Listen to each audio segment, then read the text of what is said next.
Hi friends, எல்லோரும் எப்படி இருக்கீங்க? இன்றைக்கி ஒரு டேஸ்ட்டான எறா கிரேவி எப்படி செய்யலான்னு பார்க்கலாம் வாங்க. வானொலியை அடுப்பில் ஃபுல் சிம்மில் வச்சுக்கோங்க. வச்சுட்டு நம்ம க்ளீன் பண்ணி எடுத்து வச்சுருக்கிற எறாவை இதோட சேர்த்துட்டு ஒரு அரை ஸ்பூன் அளவு மஞ்சள் தூள் சேர்த்து ஒரு 5 நிமிஷம் நல்லா கலந்து விட்டிங்கன்னா எறா ஒரு பாதி அளவுக்கு குக் ஆகிருக்கும்.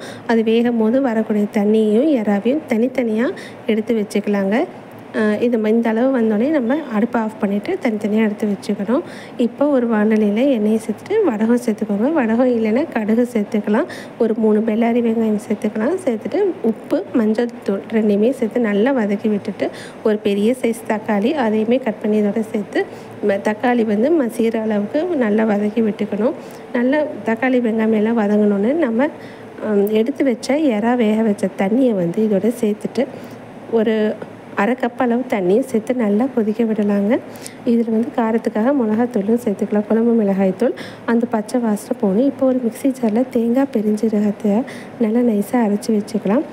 அரைச்சிட்டு இது நம்ம கொதிக்க வச்ச தண்ணியில் தேங்காவை சேர்த்துட்டு நமக்கு எந்த அளவுக்கு கிரேவியோ குழம்பு வேணுமோ அந்தளவுக்கு தண்ணி சேர்த்து நல்லா கொதிக்க வச்சுட்டு கருவேப்பிலை சேர்த்து எறாவையும் சேர்த்துக்கலாங்க. எறாவை சேர்த்த பிறகு ஒரு 5 நிமிஷம் மட்டும் கொதிக்க வைங்க. ரொம்பனா ரப்பர் மாதிரி ஆகிடும், சாப்பிட முடியாது. எனக்கு இந்த அளவு போதும்னா நான் அப்படியே நிப்பாட்டி ஆஃப் பண்ணிவிட்டு கொத்தமல்லி சேர்த்துட்டு நல்லா ஒரு 5 நிமிஷம் கொதிக்க வச்சுருக்கேன். டேஸ்ட்டான எறா கிரேவி ரெடி.